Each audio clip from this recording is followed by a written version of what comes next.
இன்னும் தள்ளி விட்டுறாதே அக்கா, தள்ளி விட்டுறாதே. நான் ஒரு கருத்து சொல்ல வந்திருக்கேன்.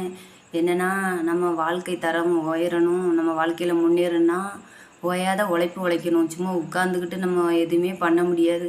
அதனால் அக்கா மாதிரி அண்ணா மாதிரி வீட்டில் சாப்பாட்டுக்கு இல்லை, அதுக்கு இல்லை, இதுக்கு இல்லைன்னு சொல்லி கஷ்டப்படுறதோட நம்ம என்ன வேலை பார்த்தாலும் நமக்கு நன்மைன்னு சொல்லி என்ன வேலைனாலும் பார்க்கறதுக்கு ஆரம்பிக்கணும். நான் முதல்ல கஷ்டப்பட்டுக்கிட்டு இருந்தேன். வீட்டை கட்டிட்டு கடனோடு கிடந்து சங்கடப்பட்டுருந்தேன். என்ன வேலை பார்க்கலான்னு சொல்லிட்டு ரொம்ப அலைஞ்சு திரிஞ்சேன். நம்ம புது பஸ் ஸ்டாண்டு பக்கத்தில் புதிய பாதை ஆஃபீஸ்னு ஒரு ஆஃபீஸ் இருக்குது. அதில் போய் நான் பதிஞ்சு வச்சு எனக்கு வேலை வேணும்னு. என்னென்னா முதியோரை கவனிக்கிற வேலை. நான் வந்து ஹோம் நர்ஸாக வேலை பார்க்குறேன். முதியோரை கவனிக்கிறது என்னென்னா, நிறைய அம்மாமார்கள் இருப்பாங்க. அவங்களுக்கு உடம்பு முடியாமல் இருக்கும். அவங்களுக்கு இந்த மருந்து கிருந்துலாம் வச்சு தொடச்சி விட்டு, அவங்கள குளிப்பாட்டி தலைகளெல்லாம் துவட்டி, அவங்களுக்கு நல்லா ட்ரெஸ் மாற்றி விட்டு, தலையெல்லாம் சீவிட்டு, அவங்களுக்கு சாப்பாடு மட்டும் கொடுக்கணும், செஞ்சு கொடுக்கணும். இது கூட முடியாத நமக்கு எவ்வளவோ கஷ்டப்படுதாங்க.